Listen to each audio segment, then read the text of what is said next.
How high will the price of oil go this time? Unrest in North Africa and the Middle East has pushed oil prices back into the news. Prices have been rising at their fastest level since 2008. Libya is not among the 10 largest oil exporters, but the rebellion against Libyan leader Muammar Gaddafi has reduced production, affecting the global market. This month, oil prices rose above $100 a barrel. Prices went above $145 a barrel in 2008. The price of oil affects prices and demand for energy, plastics, farm chemicals, and many other products made with petroleum. During the last week of February, Americans paid the second biggest weekly increase in gasoline prices in 20 years. This young woman has to drive a long way to school, so high gas prices mean less money for other things. I'm a college student and I have to drive like 45 minutes to college, so it sucks. The United States has a strategic petroleum reserve that contains more than 700 million barrels of oil. President Obama could use some of this emergency supply to help ease fuel prices. But intervening in the market could hurt oil production in the United States. Oil prices have been rising at a bad time, just as many economies have been recovering from the global recession. Also, several countries in the euro area are still struggling with debt crises. European Central Bank President Jean-Claude Trichet said last week that strong vigilance is needed to contain inflation. That could mean raising interest rates, which could hurt European countries heavily in debt. In the United States, higher fuel prices come just as General Motors and Chrysler show signs of recovery after their reorganizations. American car sales last month were 27% higher than last February. GM led all car makers with a 47% increase.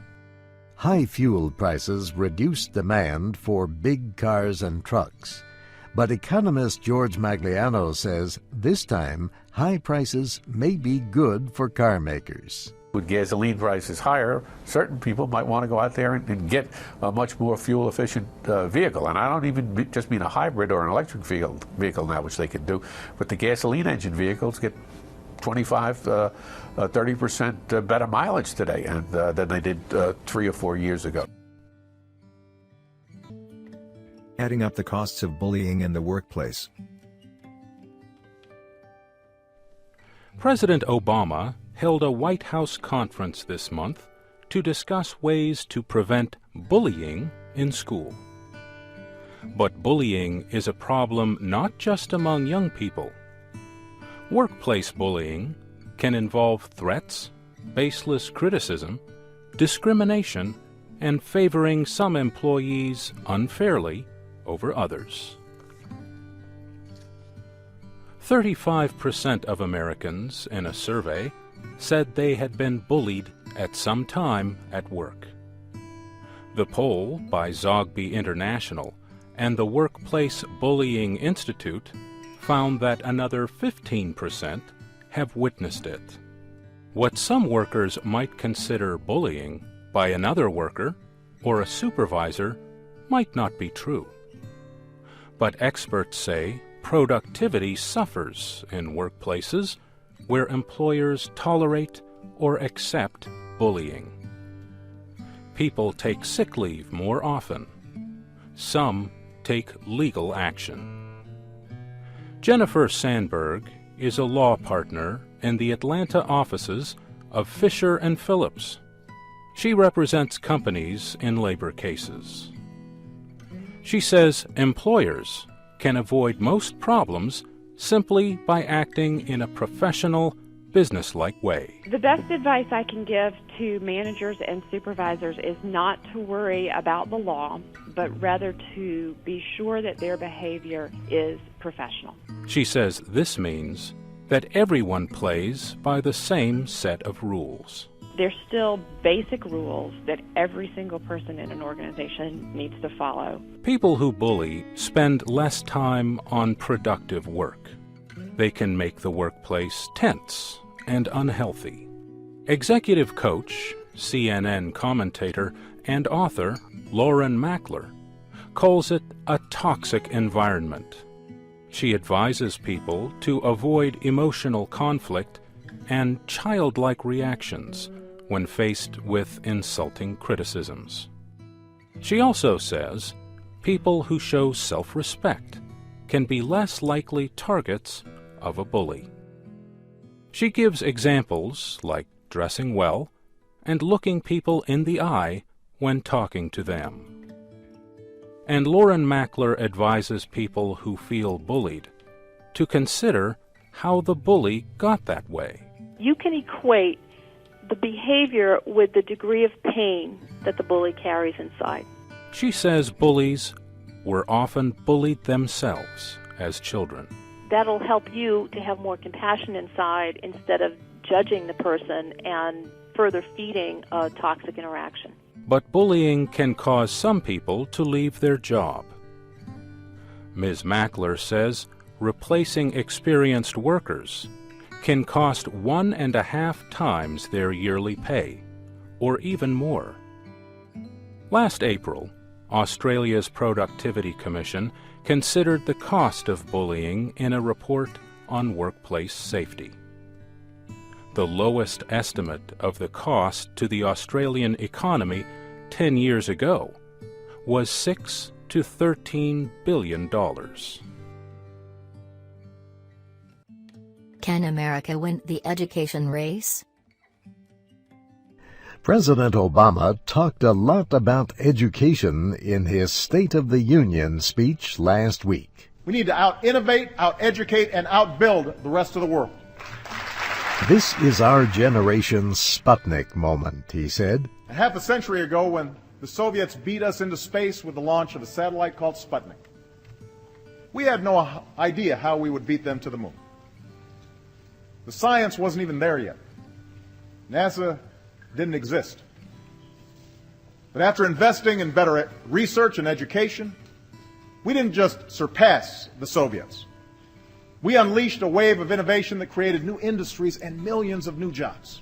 If Americans want to win the future, he said, then they also have to win the race to educate their children. Over the next 10 years, nearly half of all new jobs will require education that goes beyond a high school education.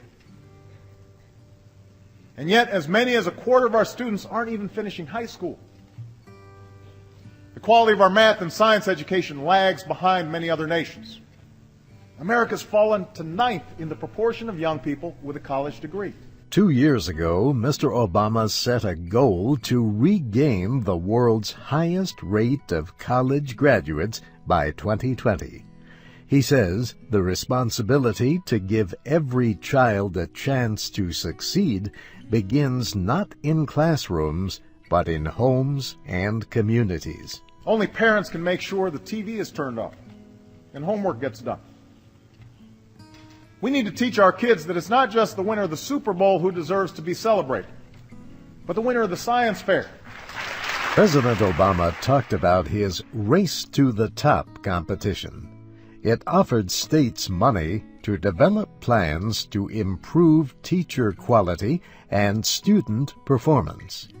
He urged Congress to follow this idea for the next version of the main federal law on elementary and secondary education. Also, he called for preparing 100,000 new teachers in science, technology, engineering, and math over the next 10 years. In his message, Mr. Obama offered to begin debate with Congress on immigration reform, and he linked that issue to education. Today, there are hundreds of thousands of students excelling in our schools who are not American citizens. Some are the children of undocumented workers who had nothing to do with the actions of their parents. They grew up as Americans and pledge allegiance to our flag, and yet they live every day with the threat of deportation. Others come here from abroad to study in our colleges and universities, but as soon as they obtain advanced degrees, we send them back home to compete against us. The speech came the same day the Education Department released the latest results on student progress in science. The goal is for all students to perform at the proficient or advanced level. But only about 1/3 of students in grades 4 and 8 and 1/5 of 12th graders did that in 2009. Just 1 to 2% of students performed at the advanced level. Are people who speak more than one language smarter? In the early 1950s, researchers found that people scored lower on intelligence tests if they spoke more than one language. Research in the 60s found the opposite. Bilingual people scored higher than monolinguals, people who speak only one language. So, which is it? Researchers presented their newest studies last month at a meeting of the American Association for the Advancement of Science. The latest evidence shows that being bilingual does not necessarily make people smarter. But researcher Ellen Bialystock says it probably does make you better at certain skills. Imagine driving down the highway. There's many things that could capture your attention, and you really need to be able to monitor all of them. Why would bilingualism make you any better at that? And the answer, she says, is that bilingual people are often better at controlling their attention, a function called the executive control system. It's quite possibly the most important cognitive system we have, because it's where all of your decisions about what to attend to, what to ignore, what to process are made. Ms. Bialystock is a psychology professor at York University in Toronto, Canada. She says the best method to measure the executive control system is called the Stroop test. A person is shown words in different colors. The person has to ignore the word but say the color. The problem is that the words are all names of colors. So you would have the word blue written in red, but you have to say red.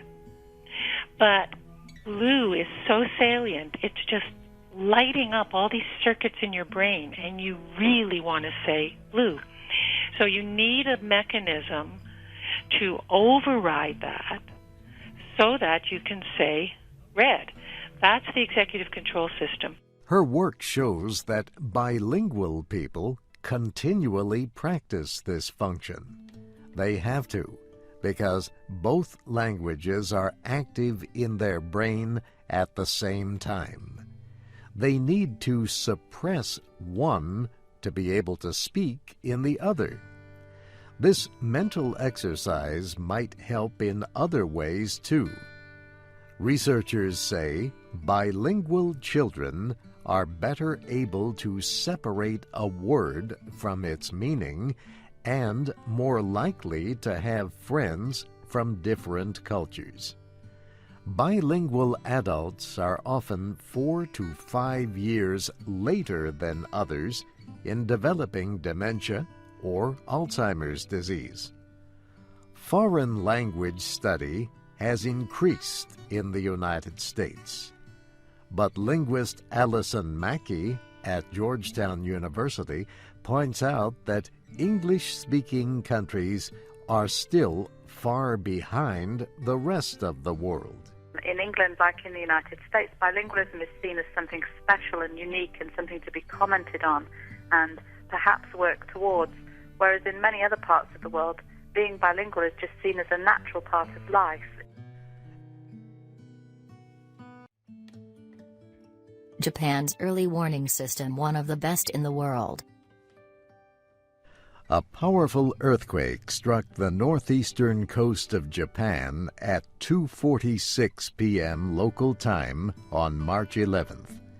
Japan's meteorological agency released its first tsunami warnings just 3 minutes later. The country has one of the best earthquake early warning systems in the world. There are more than 4,000 seismic intensity meters in place throughout Japan to measure earthquake activity. These meters provide information within 2 minutes of an earthquake happening. Information about the strength and the center of the earthquake can be learned within 3 minutes. There are also concrete seawalls around much of the Japanese coastline, but these measures proved no match for the powerful earthquake and tsunami. Kostas Sinolakis is a tsunami expert with the Department of Civil and Environmental Engineering at the University of Southern California in Los Angeles. Japan is one of the most well-prepared countries on earth in terms of tsunami warnings. They had a warning, but I think what went wrong is that they had not anticipated the size of this event. He says there are 2 reasons for this. Japan has not had any event anywhere near as big as this one in the last 150 years. And scientists had not expected such a large earthquake happening off the coast of Japan. The 9.0 magnitude earthquake was the 4th most powerful earthquake ever recorded worldwide.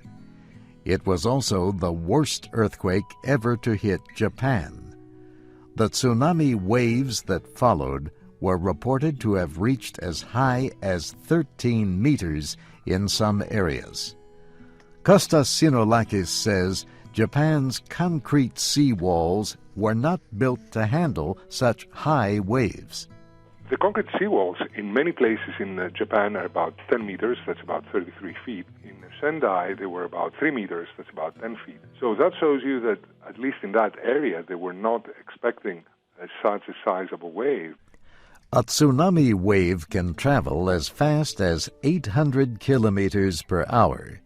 To get to higher ground, people would often have to travel for many kilometers. This can take more time than a fast-traveling tsunami will permit. This is especially true in cases like Japan, where the center of the earthquake struck so close to the coastline. The tsunami waves followed almost immediately. Experts say early warning systems will continue to be limited by these facts until earthquakes and tsunamis can be predicted. Comparing American and Chinese parents. Some American parents might think their children need better educations to compete with China and other countries. But how much do the parents themselves need to change? A new book called Battle Hymn of the Tiger Mother by Amy Chua has caused a debate about cultural differences in parenting. Ms. Chua is a professor at the Yale Law School in New Haven, Connecticut, and the mother of 2 daughters. She was raised in the American Midwest by immigrant Chinese parents. In the Chinese culture, the tiger represents strength and power. In her book, Ms. Chua writes about how she demanded excellence from her daughters. For example, she threatened to burn her daughters' stuffed animals unless she played a piece of music perfectly. She would insult her daughters if they failed to meet her expectations. Ms. Chua told NBC television that she had a clear list of what her daughters, Sophia and Louisa, were not permitted to do. Attend a sleepover, have a play date, watch TV or play computer games, be in a school play, get any grade less than an A. Many people have criticized Amy Chua. Some say her parenting methods were abusive. She even admits that her husband, who is not Chinese, sometimes objected to her parenting style. But she says that was the way her parents raised her and her 3 sisters. Ms. Chua makes fun of her own extreme style of parenting. She says she eased some of the pressure after her younger daughter rebelled and shouted, "I hate my life. I hate you." Ms. Chua says she decided to retreat when it seemed like there was a risk that she might lose her daughter. But she also says American parents often have low expectations of their children's abilities. One of the biggest differences I see between Western and Chinese parenting is that Chinese parents assume strength rather than fragility. Stacy DeBroff has written 4 books on parenting. I think that the stirring of this intense debate has to do with what does it mean to be a successful parent and what does it mean to be a successful child. Ms. DeBroff says Amy Chua's parenting style is not limited to Chinese families. She says it represents a traditional way of parenting among immigrants seeking a better future for their children. But she also sees a risk. When children have no time to be social or to follow their own interests, they might not develop other skills that they need to succeed in life. Stacy DeBroff advises parents to develop their own style of parenting and not just repeat the way they were raised. How women farmers could feed more in developing world. Food prices continue to rise, threatening to push more people into poverty and hunger. Experts have been urging increased efforts around the world to increase agricultural productivity. A new report by the United Nations Food and Agriculture Organization says one of the best ways would be to remove the barriers women farmers face that male farmers do not. Women farmers are often less productive than men, but there are good reasons for that, says Agnes Kissenbing. She is an economist with the International Food Policy Research Institute. She says women farmers have fewer resources than male farmers. The new FAO report says women make up 43% of the world's farmers, but only about 10 to 20% of them own the land they farm. Without owning land, it is harder for them to get credit to buy inputs such as better seeds and fertilizers. In many countries, women are half as likely as men to use fertilizers to increase the amount of crops. In addition, Ms. Kissenbing says many of the world's women are raising their children at the same time they are farming. The FAO report says helping women farmers could increase agricultural output in the developing world by as much as 4%. This, in turn, could reduce the number of undernourished people by as much as 17%. Just helping women farmers have the same access to inputs and control of resources that male farmers have would really do a lot in terms of improving agricultural productivity, reducing hunger and malnutrition. Ms. Kissimbing helped write the FAO report. She says the report does not try to gain sympathy. It makes the case for women farmers based on business reasons. We hear a lot about how women are disadvantaged, and they tend to be very bleeding heart arguments. But bleeding heart arguments don't necessarily tell heads of state to move their money. She says governments should support programs that help women farmers. These include financial support to help them buy better seeds and fertilizers. But she says policies in many countries also need to change. She says many laws discriminate against women in the areas of property, labor force, and marriage. Ms. Kissimbing says studies show that women are more likely than men to spend money on food, health, and educating their children. And that means a better future for the next generation. Why hands-free faucets may be a risk to some hospital patients.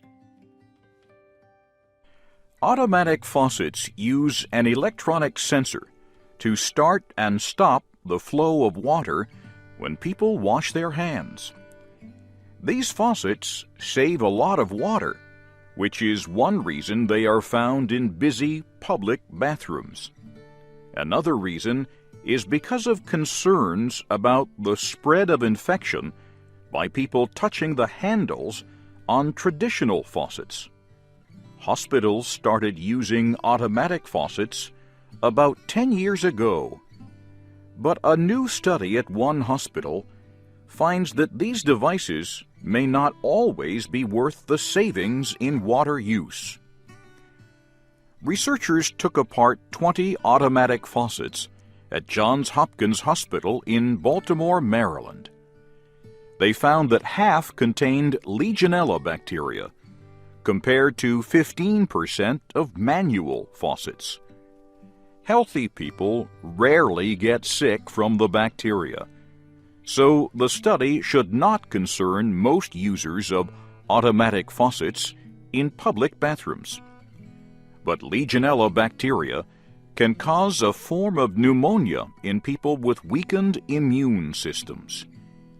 These include patients with diseases like cancer and HIV/AIDS, and those who have recently had an organ transplant. After their first tests, the researchers cleaned the water system with chlorine dioxide, but they found that 29% of the automatic faucets were still contaminated with bacteria. That compared to 7% of the manual faucets. The researchers have some theories. Dr. Emily Sidnor says the automatic faucets contain more parts, so there are more areas where bacteria could grow. Also, the reduced water pressure in low-flow faucets might not remove as much bacteria from surfaces. We think that, one, the pieces and the parts inside are sort of providing places and surface area for bacteria to get trapped, and probably promoting something called biofilm formation, which is essentially just a colony of bacteria that can sort of coexist in a little slime and a little, almost a little colony of it that it's hard to get rid of. And that, combined with the low water flow, is probably promoting the growth. 6 other studies have also found higher amounts of bacteria in automatic faucets.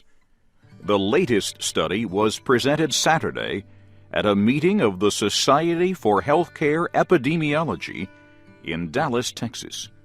The study has not yet been published, but the results have persuaded Johns Hopkins Hospital to replace its automatic faucets with manual ones. The Chicago Faucet Company supplies the hospital with automatic and manual faucets. Patrick Kimmener, the Senior Vice President of Sales, said he had not seen the full study. Our company has been around for 110 years. We've been a long-term supplier for an awful lot of healthcare facilities in the U.S., and we're more than interested to find out what those findings would be. For Japan farmers, radiation fears mean economic pain. Japan's nuclear crisis may mean greater demand for imported food and less competition from Japanese products on world markets. But it also means that Japanese farmers and others who make and sell food have to worry about their future. Yasumichi Tanaka sells fish at one of Japan's busiest fish markets. But now there are fewer fish to sell. Fish supplies from the radiation-contaminated regions have been totally halted. The radiation is from the Fukushima nuclear power station that was damaged by the March 11th earthquake and tsunami. The extent of the problems are still not clear. Last Friday, China joined a number of other countries that have banned imports of food from the affected areas. Chinese media said the banned items include milk products, fruit, vegetables, and seafood. Singapore also has a ban in place. Restaurant manager Connie Han says some people are worried about eating Japanese food. Consumer confidence is, yes, somewhat shaken, I would say, amongst some of the Singapore populace, but that can be helped, I think. The United States has also banned foods from radiation-affected areas, and so has the Japanese government itself. Radioactive particles travel in the wind and get absorbed into soil with the help of rain and snow. Then plant roots take up the material, and the plants become contaminated. Animals eat the plants, and their products become contaminated. Some kinds of radiation stay in the environment longer than others. Medical physicist Gerald Bushberg is a radiation expert at the University of California, Davis. Professor Bushberg says removing the topsoil might make the land safe for use, but it depends on the depth of the radioactive material. And for now, he says, it is too early to take any measures. Experts say the ocean will help dilute radiation in seawater, but the tsunami also destroyed seafood, sank fishing boats, and leveled processing plants. Charles Ebinger studies the politics of energy at the Brookings Institution in Washington, D.C. Mr. Ebinger says the danger to adults from radiation-contaminated food is overstated. Still, the affected areas of northeastern Japan are deeply dependent on agriculture and fish, he says. So their economy could suffer the most.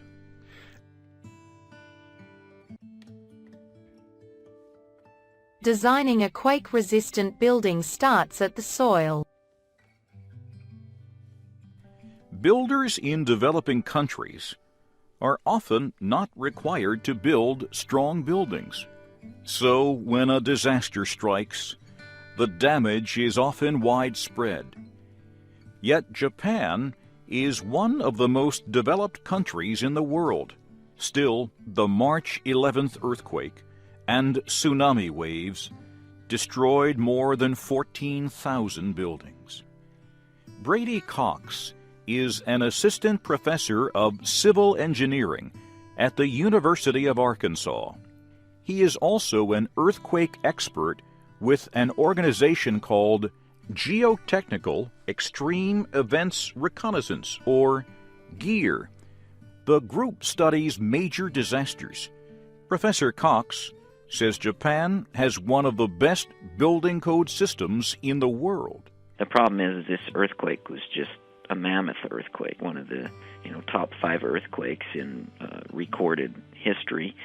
So anytime you have an earthquake that large, you're going to have damage. The quake measured magnitude 9. One thing I think a lot of people don't understand is that building codes are meant to prevent loss of life in earthquakes. That doesn't mean that the buildings won't, or bridges for that matter, or anything won't sustain significant damage. Mr. Cox says Japan has invested a lot in seismic research and design since a magnitude 7.5 earthquake in Niigata in 1964. That same year, a 9.2 quake shook the American state of Alaska. Those 2 earthquakes really opened up a lot of new research on something called soil liquefaction in particular. And, the Japanese have more earthquakes greater than magnitude 6 or 7 than probably any other country in the world. I mean, they get hit a lot. Soil liquefaction is the process by which the strength or stiffness of soil is weakened by an event like the shaking of an earthquake. The soil begins to move like liquid. Professor Cox says the first step to designing an earthquake-resistant building is to study the soil. Then the structural engineers take that information and they use it to detail the building in terms of, is this going to be a steel structure? Is it going to be reinforced concrete? And then you get into all kinds of things in terms of the designs of the columns and the beams and the framing of the building and the connections and how much steel do you put in. A team from Geotechnical Extreme Events Reconnaissance is planning a trip to Japan to examine the destruction. Mr. Cox and other members of GEAR went to Haiti after the powerful earthquake last year and continue to work with Haitian officials. A lot of the work that we've been doing has been focusing on the rebuilding effort and how to especially make sure that the rebuilding of schools and hospitals and kind of critical facilities that you would need to respond to an emergency, police and fire stations, government buildings, that those things get rebuilt appropriately.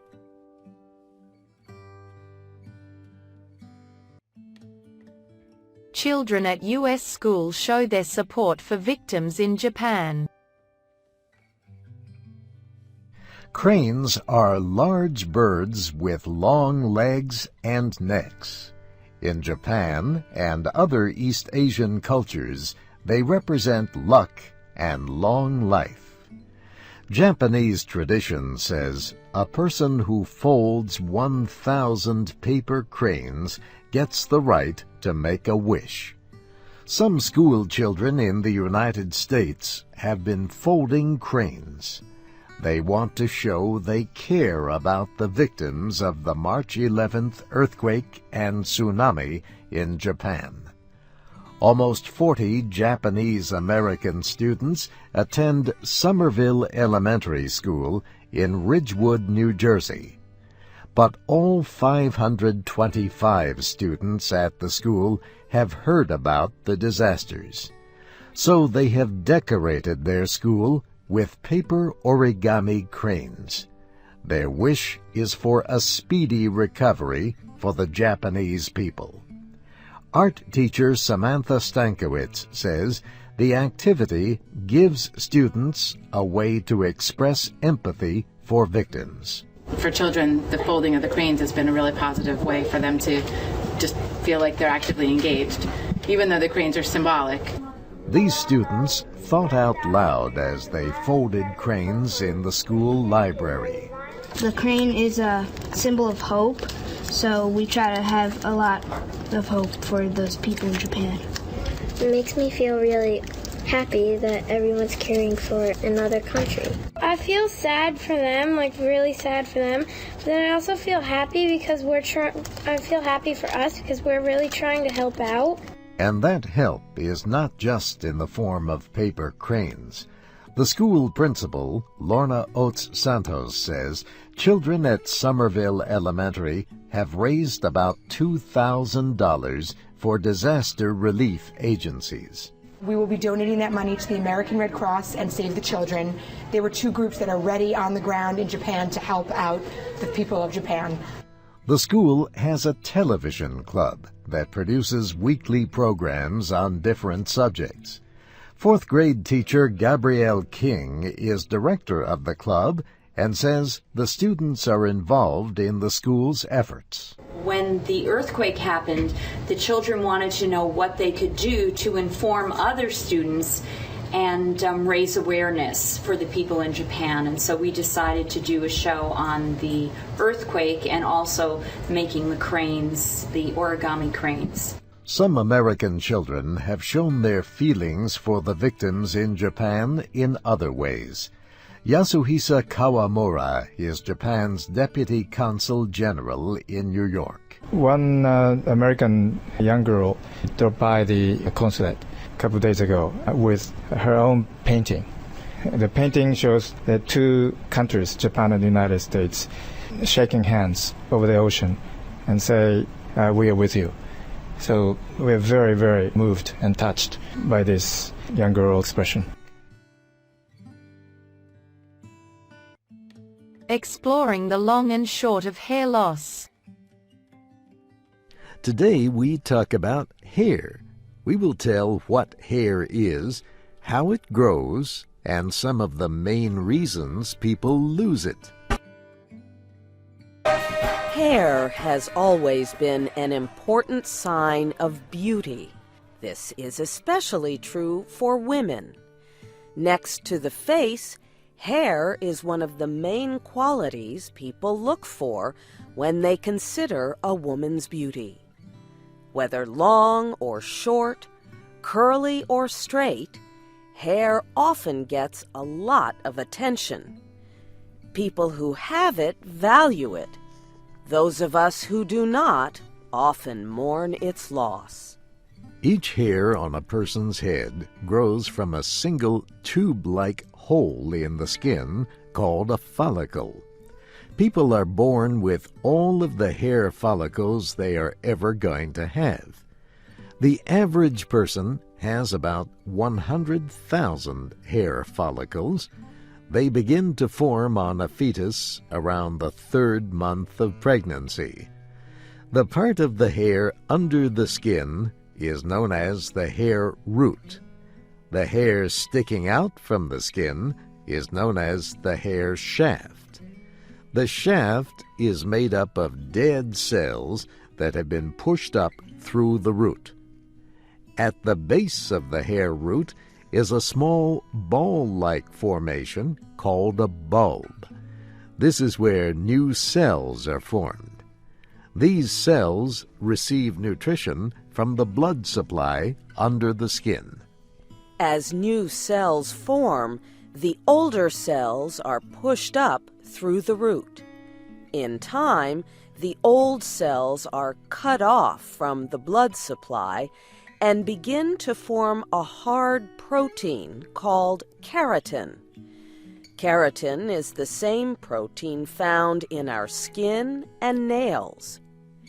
These dead cells and keratin are what make up the hair shaft. This whole process is what causes hair to grow. Each hair grows independently of other hairs. There are 3 periods of hair growth. Not all hairs experience the same period of growth at the same time.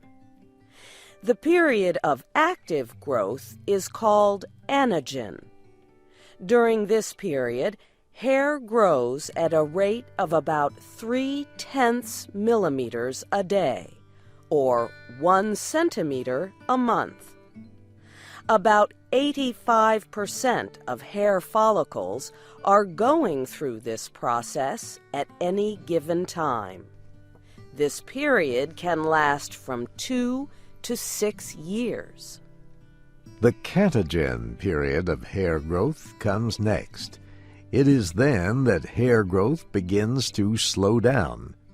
This period usually lasts 2 or 3 weeks.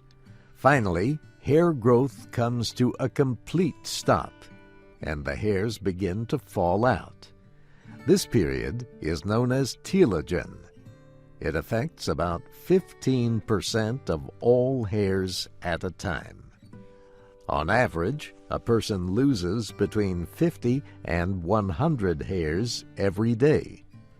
Since each hair grows at a different rate, this process is overlooked. Once the telogen period has ended, the hair growth process begins again. So, what happens when a person has trouble growing hair or suffers from hair loss? Your genes control how fast or how long your hair will grow. Some people have a longer than usual anagen growth period. These people may be able to grow more hair than the average person. However, others struggle to grow shoulder-length hair. These people have a shorter than normal anagen period. Your health can also affect hair growth. Poor nutrition can cause some hair follicles to stop growing or cause the hairs that grow to become weak or thin. Problems with hair growth can result from thyroid problems or other conditions like anemia, diabetes, and lupus. Health experts say people who experience a sudden increase in hair loss should seek medical advice. Some hair loss can result from a combination of genetics, aging, and hormones. When this happens, the hair growth cycle changes and the hair follicles get smaller. In addition, the hairs may get thinner and shorter. Soon, the hairs stop growing completely on some parts of the head. People with this condition usually have family members who have experienced similar hair losses. This kind of hair loss is known as pattern baldness. It is the most common kind of hair loss. The official medical term for the condition is androgenetic alopecia.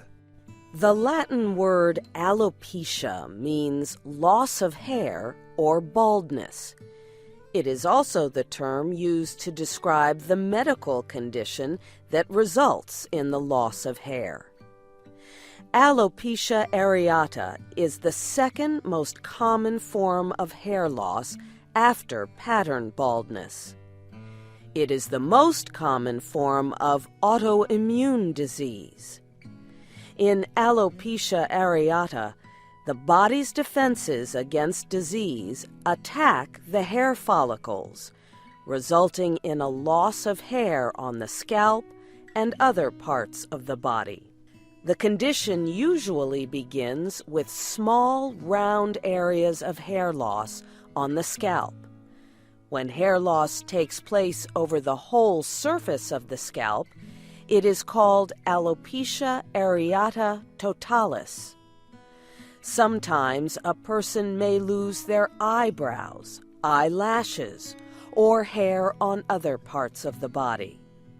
This condition is called alopecia areata universalis. It is the rarest form of alopecia. The National Alopecia Areata Foundation says alopecia areata affects about 2% of the population. About 5 million people in the United States have the condition.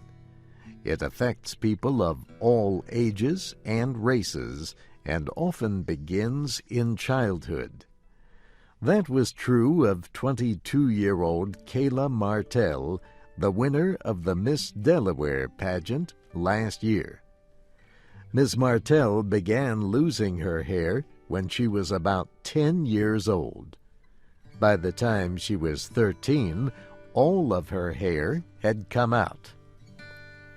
Kayla Martell began competing in beauty pageants around that same time. In many of the events, she competed without hair. In fact, 3 of the 5 times she attempted to become Miss Delaware, Kayla was bald. She wore a blonde wig the last time she competed, winning the competition in 2010. That win put her in position to take part in the Miss America pageant in January.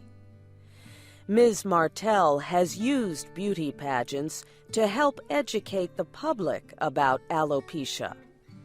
She compares wearing a hairpiece to other beauty queen traditions, like false eyelashes and hair weaves. She says it is important for people to understand the emotional and social pressure that alopecia sufferers experience. She advises people with alopecia to contact a support group to tell them that they are not alone. She also says the most important form of beauty is inside out, not outside in.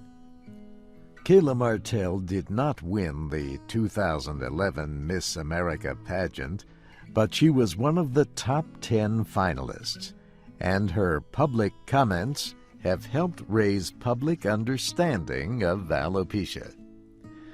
Except for their hair loss, many people with alopecia are healthy individuals, and since the hair follicles are not dead, some people with alopecia can experience periods of hair growth.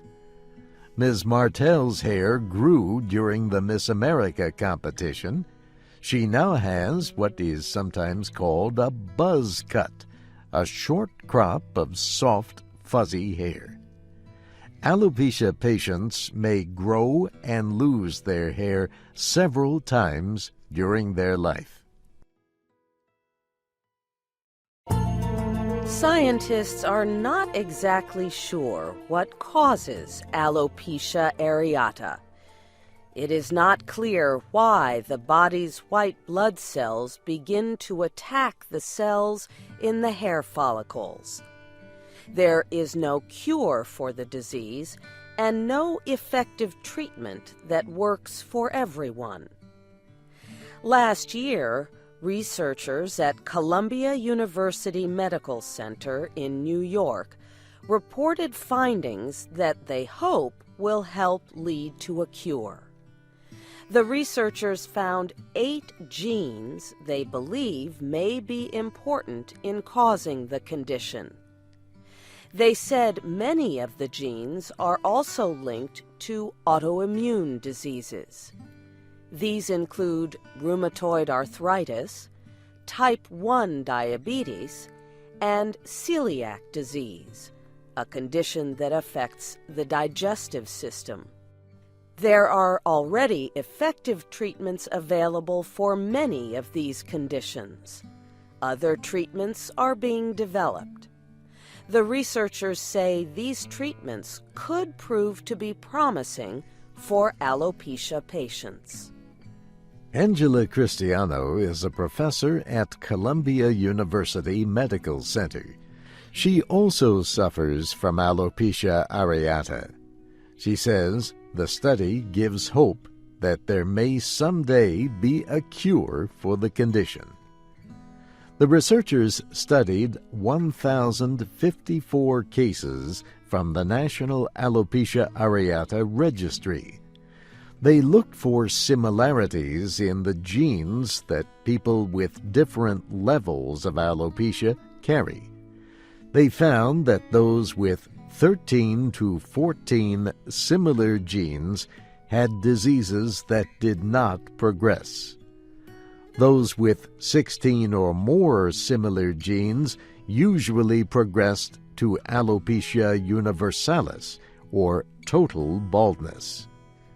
The researchers are now working on a genetic test to predict the severity of the disease. Professor Cristiano says the next step is to repeat the study in future research with a larger number of patients.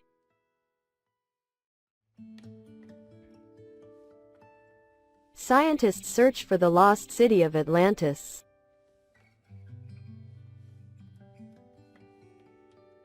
Is one of the world's greatest mysteries about to be solved? For years, many people have wondered if a place called Atlantis was real. The ancient Greek philosopher Plato first wrote about Atlantis long ago. If it did exist, where was it? About 2,500 years ago, Plato wrote about an island near the Pillars of Hercules. He said it was home to great leaders who had unusual powers. They had many ships and were very scientifically developed. He said their land was as big as Libya and Asia together. And then, in one day and one night, a great earthquake caused Atlantis to sink into the ocean, never to be seen again. Today, scientists know that the Pillars of Hercules was also called the Straits of Gibraltar.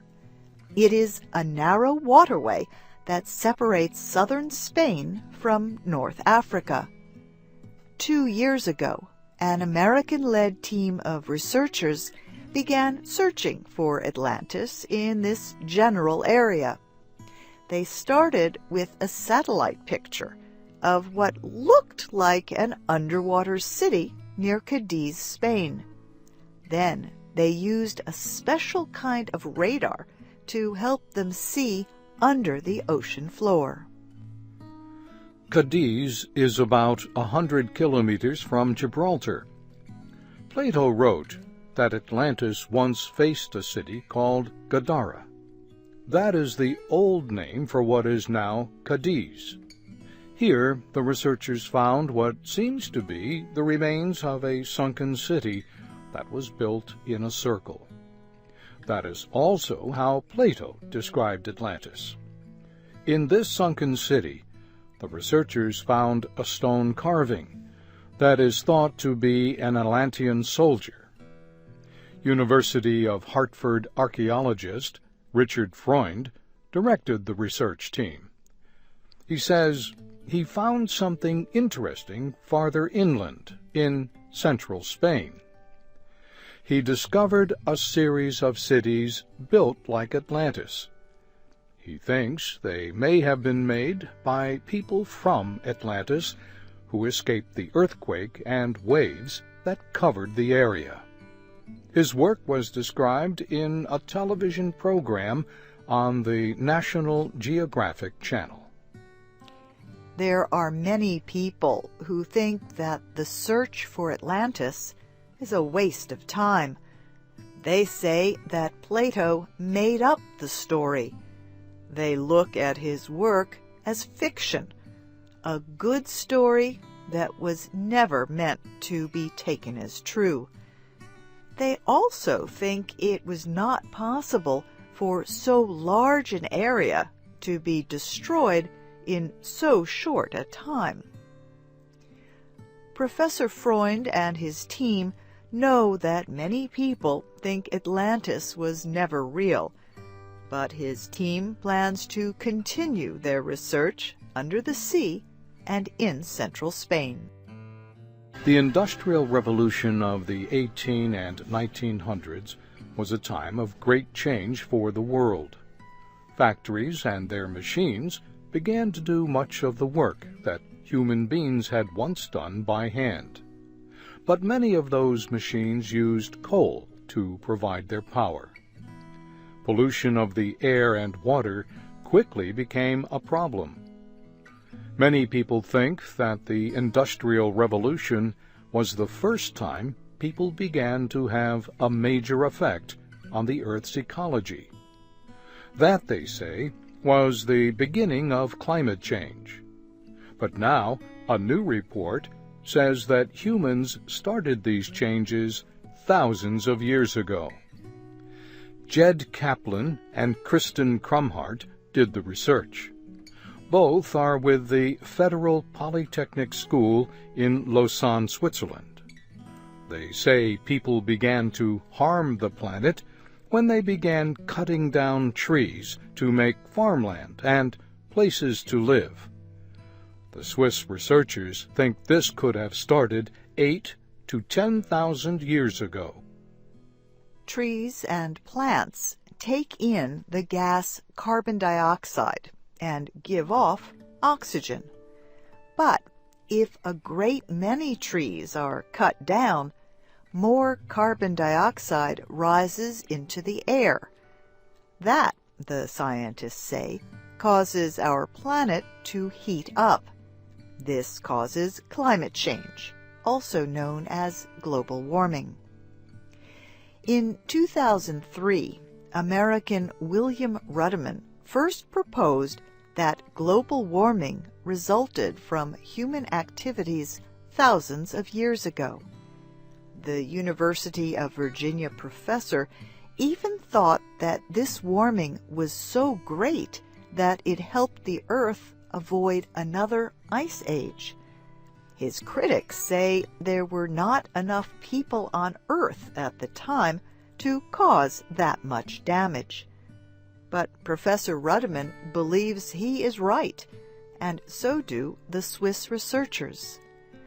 Professor Kaplan and Ms. Krumhart built a model to see how land use changed over time. Their results show that nearly 2 times the amount of carbon was released into the air thousands of years ago than had been thought. They also made a video so people could see how land use had changed over thousands of years. The video shows the Earth changing from a mostly green color to a planet with large areas of brown. Archaeologist Dorian Fuller of University College in London directed another study of climate change. He says the air began to suffer when people first started raising farm animals like cows, goats, horses, and pigs.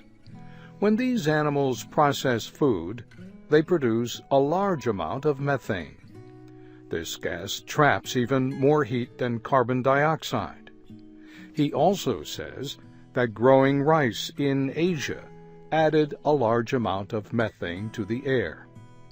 Some of these findings were presented recently at a meeting of the American Geophysical Union in Santa Fe, New Mexico. Other studies will be presented in the journal Holocene later this year.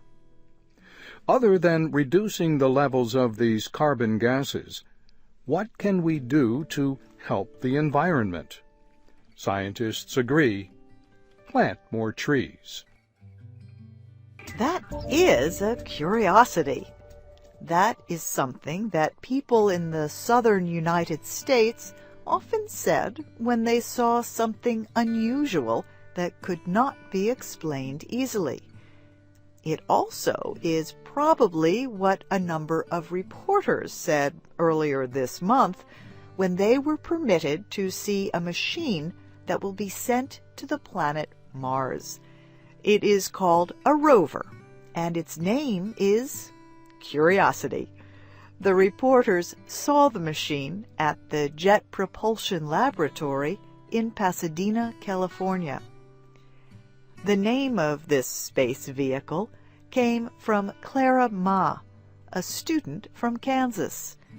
2 years ago, she won a competition to name the rover. She also plans to be at the launch area in Florida in November when Curiosity is sent on its way. The new Mars rover is about the size of a small car. It is about 3 meters long and weighs over 900 kilograms. Curiosity is much heavier than older rovers called Spirit opportunity, and sojourner.